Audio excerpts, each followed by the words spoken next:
राहुल गांधी का उदाहरण हमें बताता है कि 2 साल की सजा हो जाने पर सांसदी चली जाती है।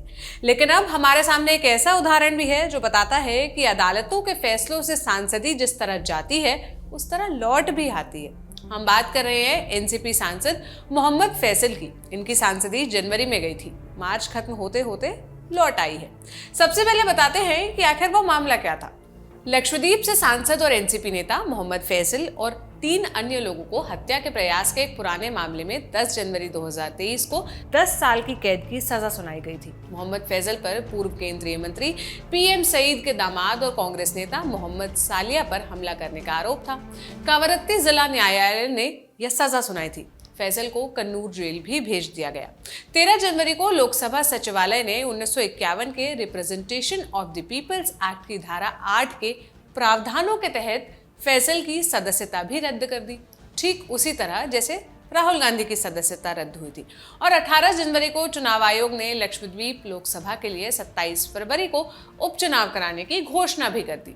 लेकिन फैसल ने कावरत्ती डिस्ट्रिक्ट कोर्ट के फैसले के खिलाफ केरल हाईकोर्ट में अपील की थी। केरल हाईकोर्ट ने 25 जनवरी 2023 को फैसल की सजा और दोष सिद्धि निलंबित कर दिए।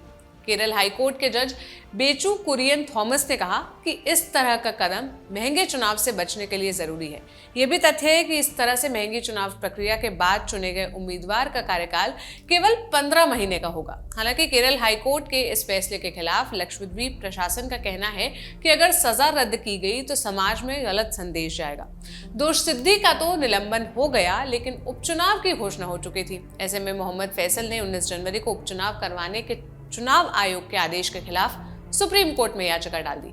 सुप्रीम कोर्ट में जस्टिस कुरियन जोसेफ की अध्यक्षता वाली बेंच ने याचिका पर कहा, निर्वाचन आयोग ने भी कह दिया कि केरल हाईकोर्ट की ओर से पूर्व सांसद को दोष सिद्धि पर रोक लगाने के बाद अब ईसी नई परिस्थितियों के लिए मौजूदा नियमों के तहत आगे की कार्यवाही करेगा।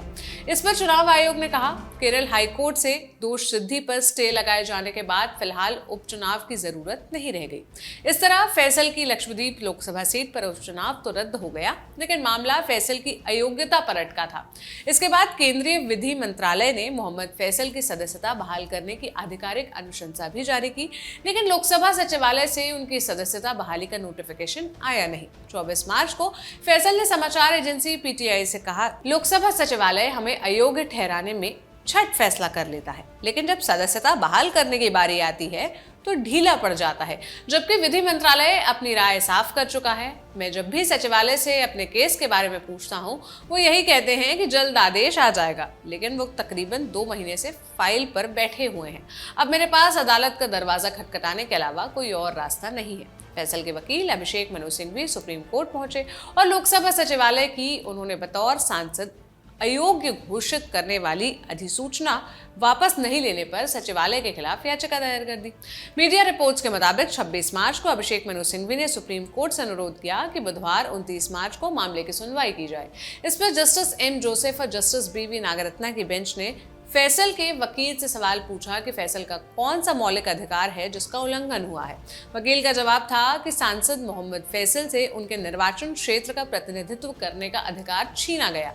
इसके पीछे दलील थी कि दोष सिद्धि और सजा पर हाईकोर्ट रोक लगा चुका है। इसके बाद भी फैसल को सांसद पद पर बहाल नहीं किया गया। इसके बाद पीठ 29 मार्च को सुनवाई के लिए राजी हो गई, लेकिन इससे पहले कि सुप्रीम कोर्ट में सुनवाई होती, आज ही लोकसभा सचिवालय ने नोटिफिकेशन जारी कर दिया। इसमें केरल हाईकोर्ट से सजा रद्द करने के फैसले को ही आधार बनाकर मोहम्मद फैसल की संसद सदस्यता बहाल करने का आदेश है।